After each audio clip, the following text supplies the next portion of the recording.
Сәлеметсіздер ме, құрметті ұстаздар? Бүгінгі кезекті ата-аналар жиналысының тақырыбы қауіпсіз интернет деп аталады, яғни әлеуметтік желіге арналған. Бұл сабақты сіз ата-аналармен жиналыс түрінде өткізе аласыз, немесе оқушылармен тәрбие сағаты түрінде де өткізуге болады. Сабақтың негізгі мақсаты интернеттің зиянды және пайдалы тұстарын ажырату, оны дұрыс пайдалану жолдарын қарастыру болып табылады. Өту барысына тоқталатын болсақ, амандасу, топқа бөлу, тақырыпты ашу, топтық жұмыс, қорытынды және кері байланыстан тұрады. Амандасу цифрлық әлем деп аталады. Оны қалай жүзеге асырамыз? Сіздің қолыңызда алдын ала дайындалған текше болады. Текшенің көлемі үлкенірек, көзге көрінетіндей болу керек. Және де бұл текшенің алты қырына сіз әлеуметтік желілердің логотипін қойып қоясыз. Текшені лақтыру барысында, егер де осы әлеуметтік желіні пайдаланатын қатысушы болса, бірінші мысалға Facebook түсетін болса, олар орында айналатын болады. Келесі текшені лақтырған кезде ол Instagram түсуі мүмкін. Бұл жерде егер де Instagramды пайдаланатын болса, оған тіркелген болатын болса, ол қатысушылар орындарында секіреді.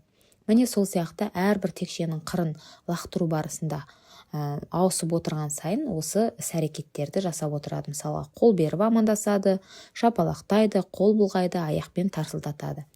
Яғни бұл жердегі негізгі мақсатымыз тек сергіту сәті сияқты көңіл көтеру, сергіту сәті ретінде орындатуға болады. Келген қатысушыларды қалай топқа біріктіреміз? Әлеуметтік желі, яғни біздің елімізде көп қолданылатын әлеуметтік желілердің бірі ол WhatsApp, TikTok, YouTube, Instagram деген сияқты. Осы 4 желіні алып отырмын. Осы 4 желінің берілген суреттеріне байланысты топқа бөліп отырғызатын боламын. Одан кейін тақырыпты ашу мақсатында, яғни бүгінгі күннің тақырыбы интернетке байланысты, әлеуметтік желіге байланысты, қауіпсіздікке байланысты болғандықтан, ең алдымен берілген видеороликті көрермендерге көрсетіп, талқылап шығамыз.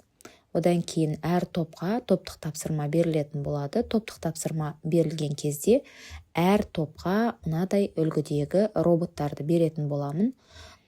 Топтың атауына байланысты, мысалға WhatsApp тобы берілген роботтың денесі бос тұрады. Сол бос жерді WhatsApp'тың пайдасы қандай, оның зияны қандай, тиімді пайдалану жолдары, оның қауіпсіздігін айтып өтетін болады, жазады және топта талқылайды.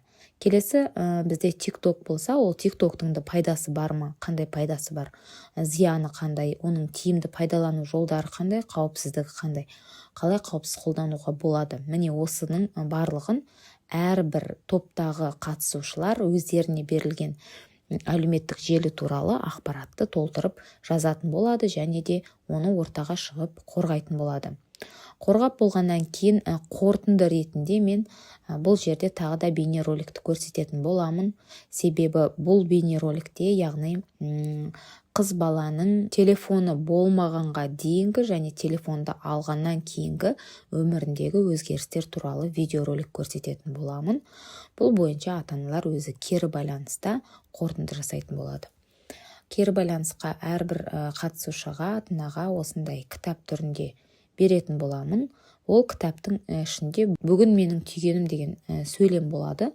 Сол сөйлемді ары қарай өзі ойымен жалғастырып, оны кері байланыс ретінде оқып берсе болады, немесе жазып қалдырса болады. Назарларыңызға рахмет. Бұл сабақтың слайды, таратпа материалы, қолданылған видеолары барлығы бар. Қажет болатын болса, хабарлассаңыздар болады.